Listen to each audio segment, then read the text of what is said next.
Has the group of Wilkins, Sealer, Raekwon Davis been as productive as you would like?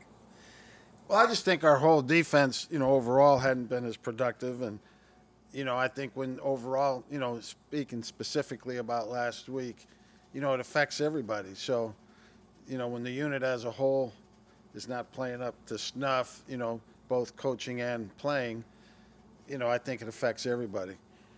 When you look back at the decision to not shadow Stephon Diggs, it was obvious that the Bills, were kind of exploiting that and putting Diggs on Kovu.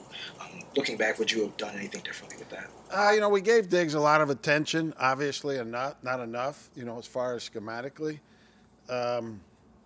Yeah, in hindsight, maybe, but I really don't feel bad about that decision. I mean, I have confidence in Cater, and it didn't work out. But the second guessing is justified. Do you have confidence in X in terms of what he's capable of and what he's done throughout his career? I know last year was an issue with injuries, but performance. Do you feel like he can shadow elite receivers? Yeah, I think he's definitely a candidate for that. How ready, I know I ask you this a lot because I'm a Cam Smith guy, but how ready do you think Cam Smith is now? He just has to keep improving in practice. We've been giving him a fair amount of reps, relative to his position. And, we just need to keep seeing consistent progress. Is the plan to keep Cater inside? I know that late in the game, you guys keep him outside. I know late in the game you moved him inside, and I think Kelvin and Joseph went outside. But is the plan for Cater to stay on the outside full time? We're still looking at all the different combinations. Obviously, we've had a few of them here early in the season, and we're looking for the right one. So we've been practicing it a couple ways. Tackling issues on Sunday, is that something that needs to be coached better here? Is that? Yeah, it definitely needs to be coached better. And I think we need to focus on the tackling more so, especially in certain situations.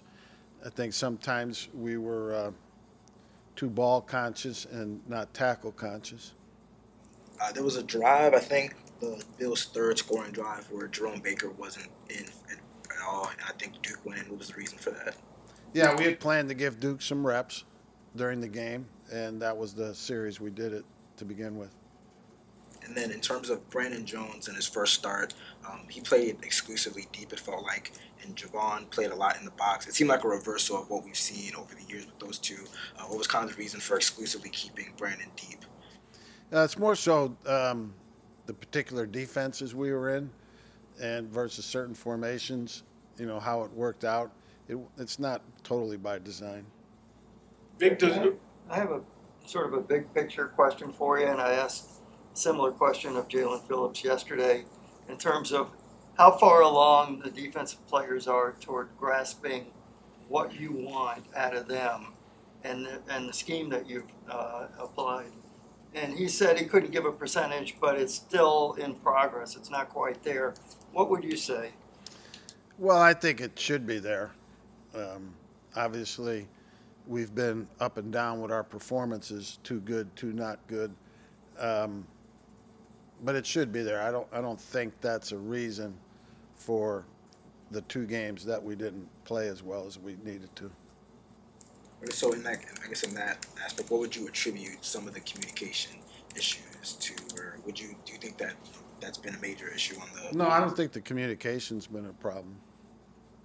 Vic, now that we're 4 games into the season, does scouting change? You have video of this season as opposed to maybe preconceived notions from training camp. But you know what works for your opponent. They know what works for you.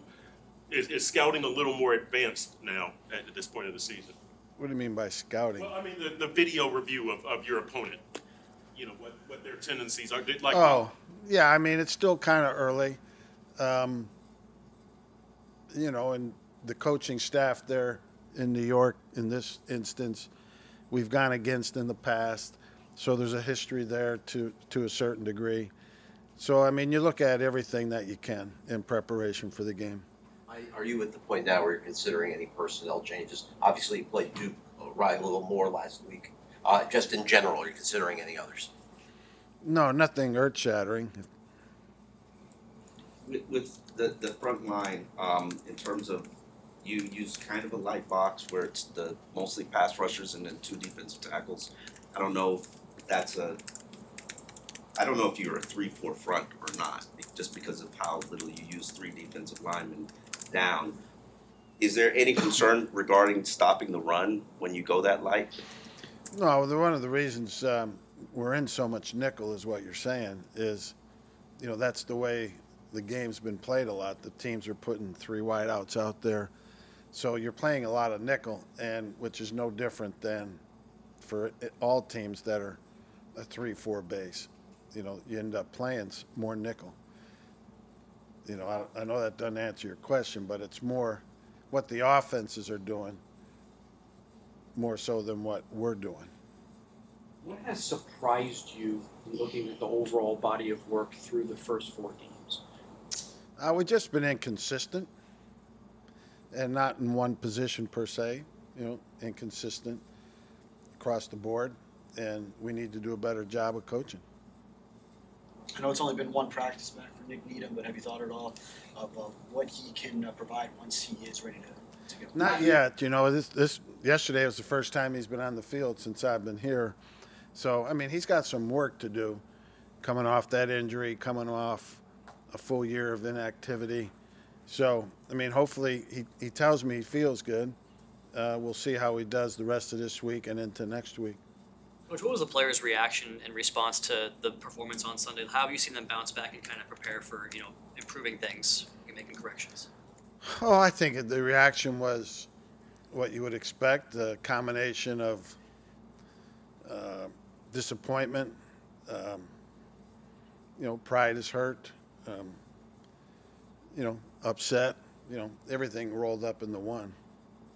When you have a game such as catered last week, do you have a general rule on how you address it, or is it case by case? Like, would you talk to Cater, or would you have a position coach talk to him, or does it kind of depend on the player? Well, the position coach, they always communicate, but we review every play, every team period and every game rep. We watch as an entire unit, and we make our corrections there and talk to them then.